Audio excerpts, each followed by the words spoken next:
As a follower of Christ, I am called not to comfort or success, but to obedience. Consequently, my life is to be defined not by what I do, but by who I am.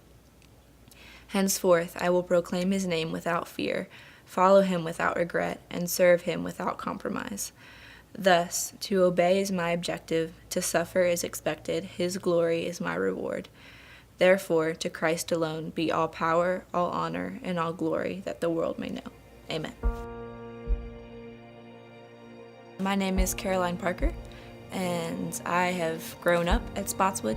I started coming here when I was born, grew up in Fredericksburg. This past semester, I went to Egypt, and there the Lord just wrecked my pride, and through taking Arabic classes there and visiting with Sudanese families in their homes,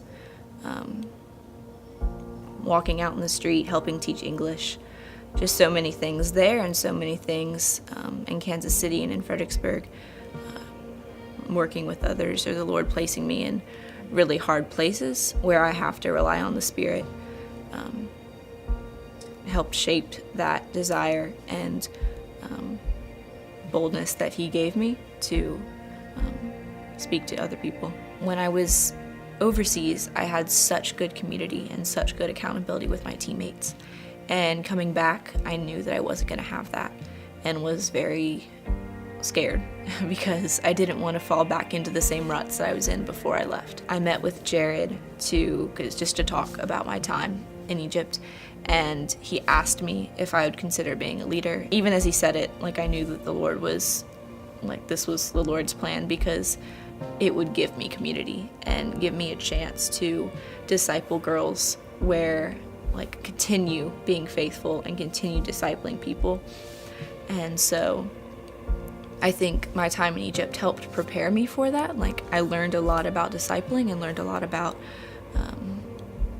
teaching and serving. Coming back, I wanted to have the attitude of a willingness to serve and a learner's attitude, not to look to teach anybody, but just to serve and to talk with people. A lot of people are scared because they don't like to talk in front of people, or they think only extroverts can be in that role. You don't have to be loud. The Spirit can be loud for you. Praying that He would give you the words to say in whatever language you're speaking, in whatever context you're in. If you want Him to receive the glory and you want His name to be known and not your own, then being an introvert's great because you don't want to be known and you would enjoy being in the background, and the Lord likes being in the front. The most rewarding thing has been the community that we're able to have and being able to confess sin together and pray for one another. The Lord gave us the church for a reason and wants us to be involved and wants us to hold each other accountable and live as brothers and sisters. I think with what I experienced, and also being a small group leader, wanting to share my heart with them and wanting so badly for non-believers to believe and have the hope that I have, and now being a leader to other believers, wanting them to share, they have the hope that I have, and now I want them to go out and share that with others.